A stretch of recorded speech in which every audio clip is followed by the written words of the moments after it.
In our previous discussion, we talked how Shakespeare used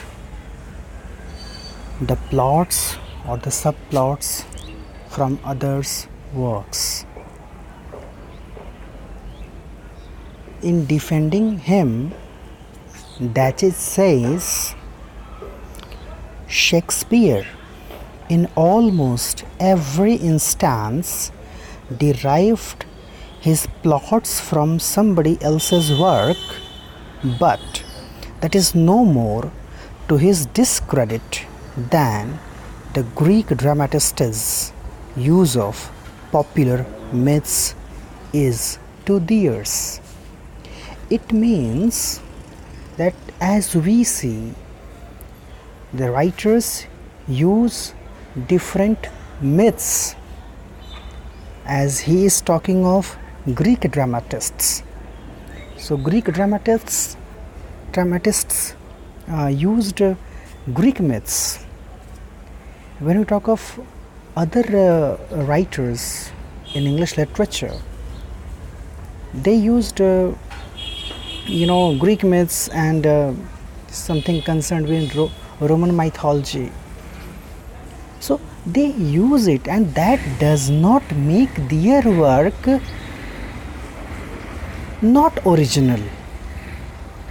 This can be understood in Indian context by the example of myth of Rama that we have in Ramayana by Maharshi Valmiki. Nearly the same story is being narrated by Goswami Tulsidas in his work Ramcharitmanas. That does not mean that Ramcharitmanas is not an original work. That is an original work, and the credit goes to Goswami Tulsidas. Of course, he got the plot from Valmiki's Ramayana, but he applied his own language, his own poetic creation, and that creates originality in Ramcharitmanas. As Datchet himself says, his, within quote, shaping spirit of imagination, unquote, converted crude tales into profound work of art. So it means that crude tales means simple, that is a kind of raw material for profound work of art. One has to apply one's imagination, and here in the context of Shakespeare, he applies his shaping spirit of imagination for making those crude tales into a profound work of art. Now let's talk of Richard III. It's a remarkable dramatic presentation of the rise and fall of a villain hero. Villain-hero. So here we have a hero who is in reality a villain. Means a villain is playing the role of a hero. Means he has several negative traits in his personality, who succeeds by wit and cunning. So wit is a good thing, but cunningness is not a good trait, but he had that. By Machiavellian policies and Renaissance virtue. So Richard III is governed totally by Machiavellian policies and Renaissance virtue. The spelling of virtue here is VIRTU. It's not TUE. Since this is the term, I think the Italian term, it may be Italian term because it was given by Nicolo Machiavelli. We'll talk about it. So for understanding Machiavellian policies, we have to know what is to be Machiavellian. So for knowing Machiavellian, we should know how this term is derived from the person who is connected with it, and his name was Nicolo Machiavelli. Nicolo, Niccolo. We should not say double C, mind it. It should be CC. Niccolo, Nicolo Machiavelli, Machiavelli.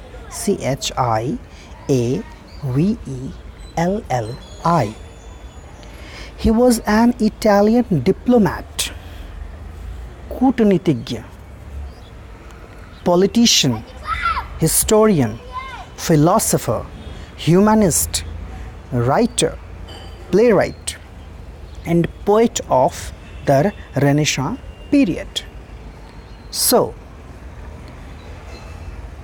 for understanding the character of Niccolò Machiavelli, who belongs to Italy and who was there in between 1469 to 1527, that is his years of birth and death.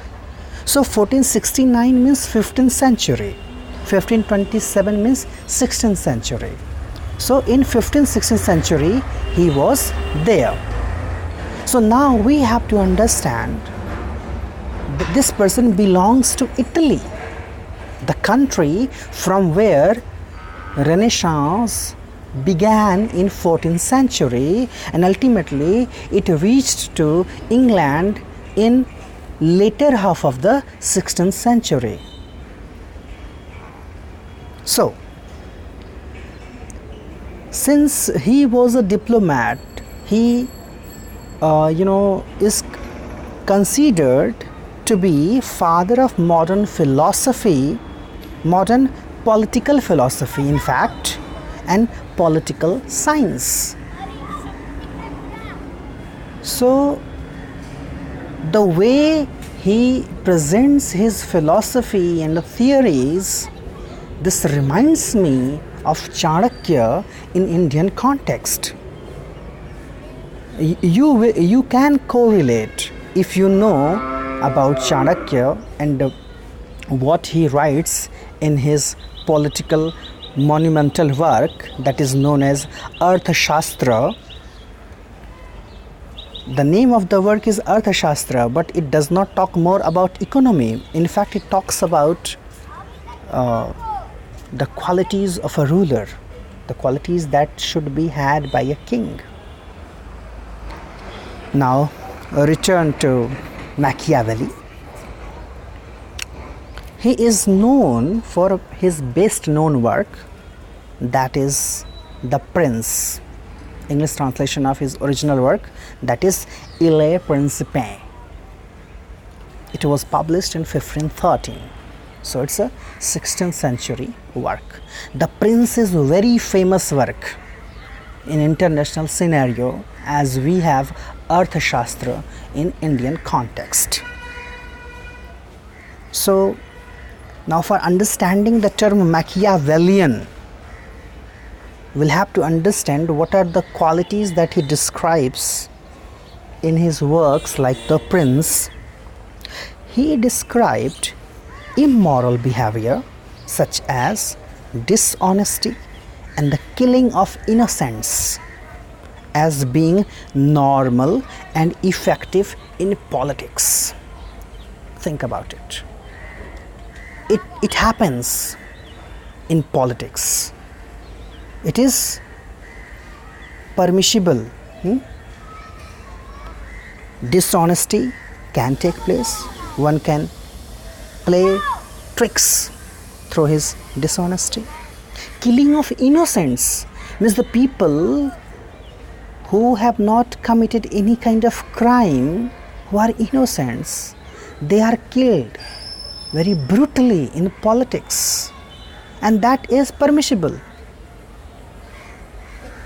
Means that is not a very big thing in politics that he talks of, that this is a very normal kind of thing. normal and effective. So by the help of this, one can become a good ruler, a good politician, as Machiavelli says. For understanding this particular philosophy, we can talk of an essay written by Francis Bacon, who himself was also a kind of diplomat in the Elizabethan era, and who wrote many essays. In his one of the essays that is known as Of Great Place, Bacon says that one can achieve the great goals by hook or by crook, but after taking that great place, one should maintain its dignity. Means one can be charged of several crimes before getting the great place in politics. The condition is that one has to maintain its dignity after coming to the power, and that we can very clearly see in modern politics of India, the current politics of India, that how criminals, the people who are criminals, they join the politics and they win by hook or by crook. And after becoming the leader or the so-called, you can say, politician, they try to maintain their dignity.